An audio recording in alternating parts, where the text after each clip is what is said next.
We're tired. We're exhausted. They would never let a white person do that ever. And this is, Doug MP, I didn't mean to push back at you, and you're giving me the white people crime stats. I don't even have to look at them. I know black people are going to be overrepresented in every violent crime. I just know it.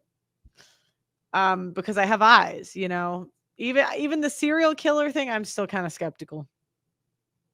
They'll find some workaround to make us look worse because they always do. We're just not violent people. It's just not our nature. Black people, they just tend to be. I don't know if it's genetic or cultural. To me, genetic kind of makes sense, but people get kind of mad when you say that. But it's only because I had a brother that grew up with a different family, and he was really similar to us, even though he didn't grow up with us. So, like, could there be a genetic component to violence? I could see it. I don't know. You know what I'm saying? Like, nobody tripping on you, but these people in just as scared as the other folks. They are if they get on a bus. Not necessarily. They are if they get on a train. That lady wasn't in danger because that man was black. That lady was in danger because that man was crazy. Nope. Whenever we want to ask for equality and fairness, it's a problem. So white America. So it's been several $1 trillion. When is it enough? Where's the bird? No. Where's the bird? You're not stopping white America from doing anything. You know what? The bird just burned down $4 billion worth of cities and 60,000 assaults. No. Does 3 times to 4 times as much homework than the black kid, and the white kid does 2 to 3. Why? Because it's culturally, it's conditioned. Exactly. Now, one thing I do like about black people is they do check each other for subtle disrespect. And I think that's cool. I think white people, especially white guys, could do more of that. But it's never just a check. Like they have to be like violent. Why can't it just stop at the like checking? Why is it better parenting from Asians than white parents? Why? You said what? Well, we're having real talk. Why do young black men fight in packs? So a couple of years ago, when I started Black and White on the Gray Issues, I sensed some growing discontent, or more of a racial divide in America than I'd experienced in my lifetime, and it seemed to be egged on by legacy media. It's sad to see a lot of people going along with it. The American people have felt safe in their home. But people who had absolutely no chance of victory. Hate and racism towards black and brown people. And as that evolved, and for the first time I walked into Stevie J's barber shop, I really was looking to sit down and talk with, but mainly listen to real black Americans living the real American black experience to see whether they shared the viewpoints of a lot of the public representatives, the now networkless Joy Reids of the world, or back then the Don Lemons, what they wanted me to believe. I realized that CNN and MSNBC were full of shit. And overall, it was a largely warm, productive conversation. I think served its purpose. You can go check out that video to see what it was like. Fast forward to now, and not only have things not really improved. We're fatigued. We're tired. And they'll gaslight you. They'll say, well, this is just on social media. I'm like, is it really? Because the one woman that was a complete bitch to me on my team in England was black. She refused to talk to me, acknowledge me for months. Because I had Nick F on my show? Really? Really? Black barber shops are not real life.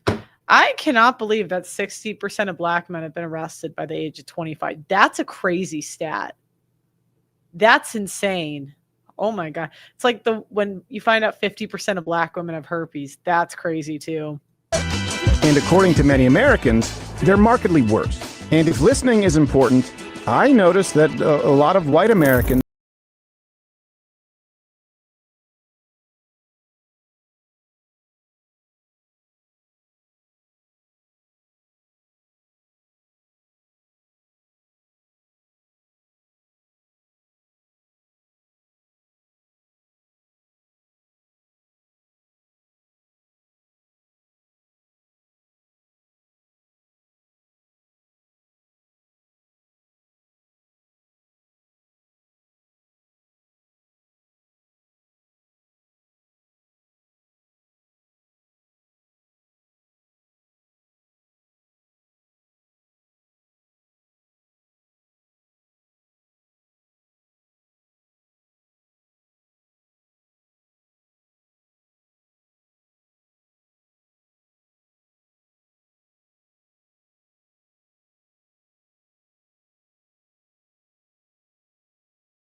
They owe each of us $300K.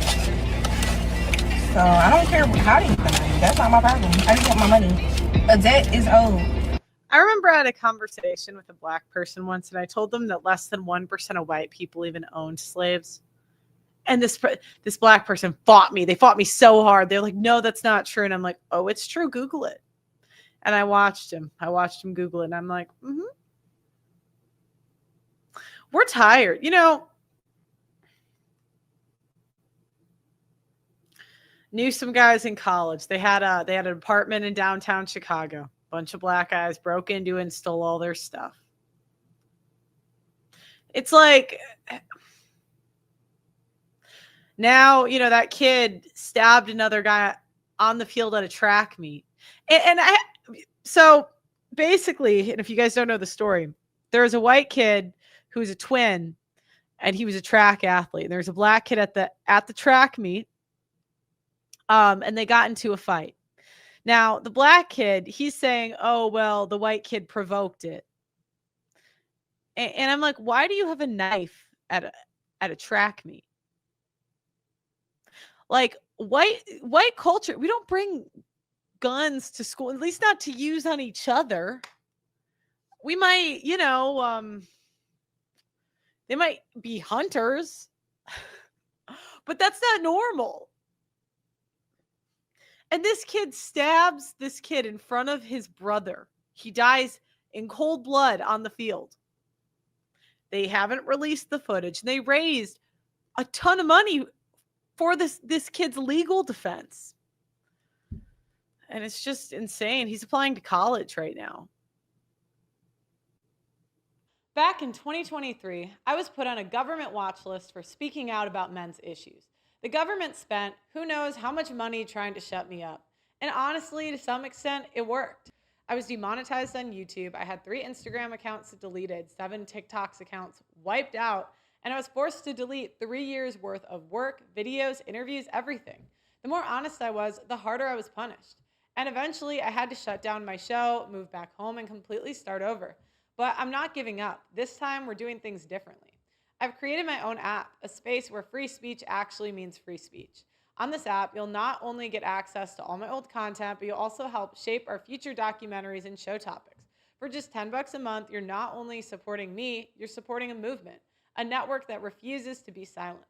The link is in the description. Join us and be a part of something that fights back against censorship. Now, let's talk bigger picture. Why don't we have true free speech in America anymore? Welcome to the female economy, where women make 80% of consumer buying decisions. Have you ever wondered why women always seem to get their way? Well, here's the truth. Men tend to care about the free flow of ideas. Men can separate an idea from the person who said it. But women, on the other hand, have learned that they can control what gets said by controlling what gets funded. Platforms like YouTube have one goal. They want to make money. And if that means catering to the majority female audience, they will.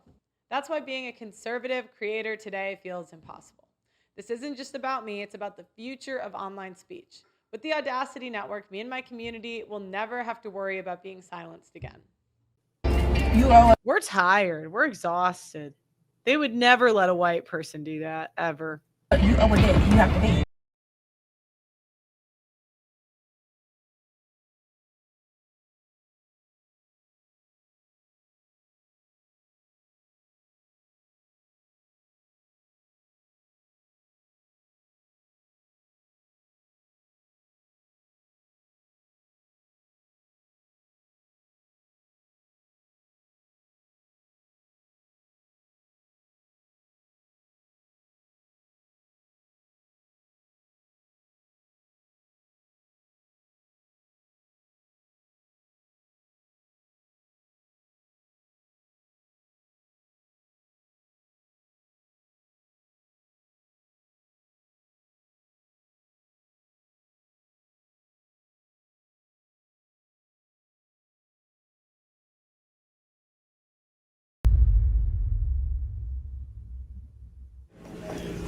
And that's Stevie right there, the blue shirt. Blue shirt? Oh, Yes, Steven. sir. I met Cedric. I think I scared him. I think he was... How you doing, buddy? Hey, Doing all right? Yeah, man. How you doing? Good to see you. I need it. You guys all have your beards nice and right. I've never learned how to do this shit. It's because people come here. Oh, I see what it is. It's a power move. You have me sitting lower. Yeah, so we can all look down on you. No, thanks. Well, they said you guys got some people coming in here after the last one?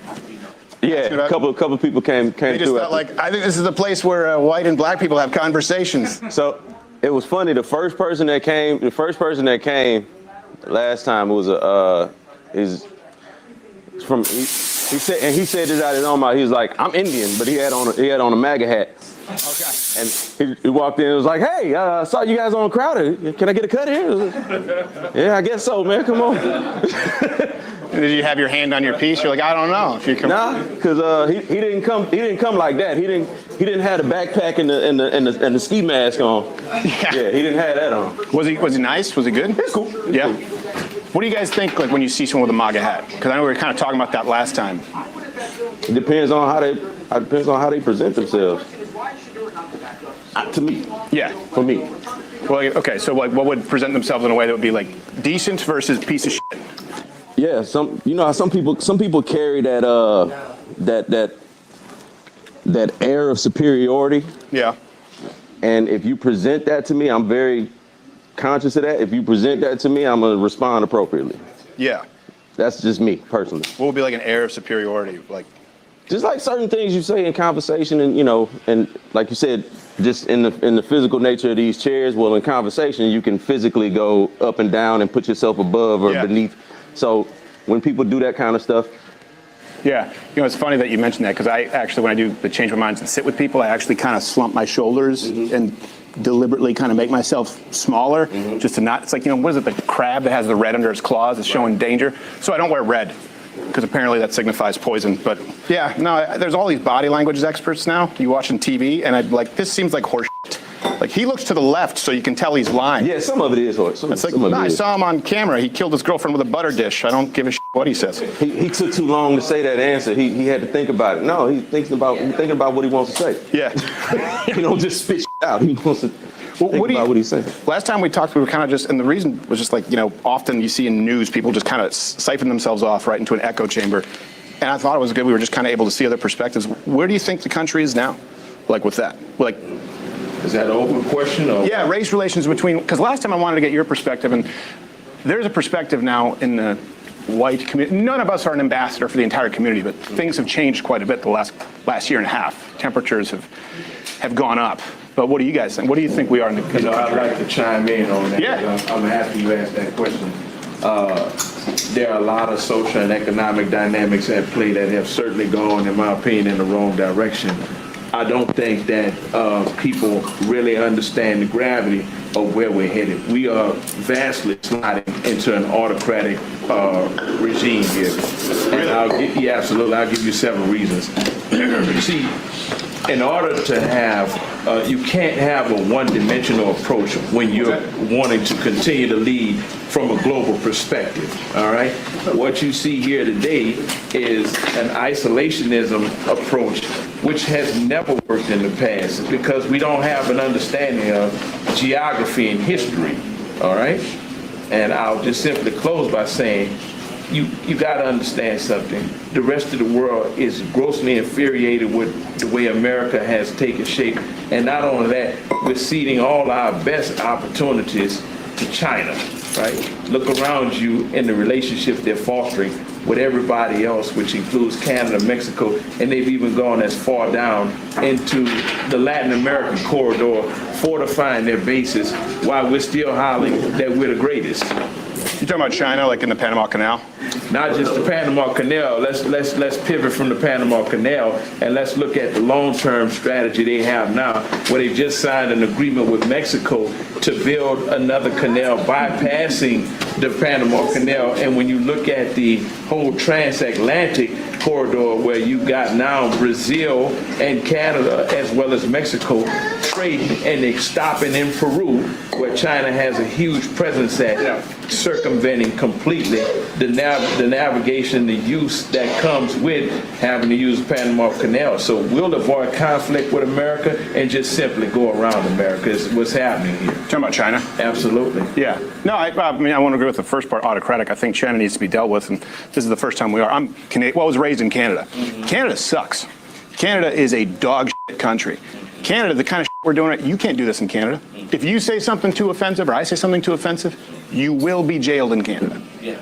That's the thing. So I'm fine with the U.S. being the best country. I came here from Canada because, I mean, I had friends who were arrested. I had a friend, stand-up comic, was fined for telling a joke. I don't think people realize how good we have it here in this country compared to other countries. But that's the painstaking part about it all, is the fact that, you know, I've always been one to say, and I believe this firmly, freedom is not a right. It's a privilege until you wake up the next morning and find out you don't have it anymore. Yeah. It also comes with duties. That's what I was about to say. It also comes with responsibilities, because while we free to speak and say what we want, and I went to Montreal a few months ago, so I know exactly what you're talking about. Bet you saw a lot of tits on signs. That's all it is. No, I didn't. It's just strip clubs. Our Times Square is a giant strip club. It was a couple of them. Yeah. But no, like there is responsibility, and like everybody's from different places, different backgrounds. Some of us from certain backgrounds know, like, running your mouth too much in a certain space can get your ass whooped. Yeah. Like, you free to say what you want, you're just not free from the consequences. Like the consequences that come with you saying the wrong thing at the wrong time to the wrong person. I hate it when people say that, because white people, okay, yeah, you might get into a fight, sure, but we just have it's like our offended meter is so much higher than black people's. And it's very exhausting, because like we get offended, like we're up here and they get offended here. And so they're like, oh, well, you know, you guys, you think there's no consequences to saying what you're going to say. And we're like, well, we don't get offended like you. Like, you guys are crybabies. Not all, obviously, but it's like when you get offended, like I heard a black woman got shot because someone didn't open the door or say thank you when she opened the door for someone or something like that. And this led to her getting shot, you know, but if this was white people, do you know how it would go? Oh, she didn't say thank you. I guess she probably wasn't paying attention. I'll just let it go. You know, we kind of are trained. We give people the benefit of the doubt. Black people, It's like women. Women could say the same thing, but it's, again, the male offended meter is so much higher than the female offended meter.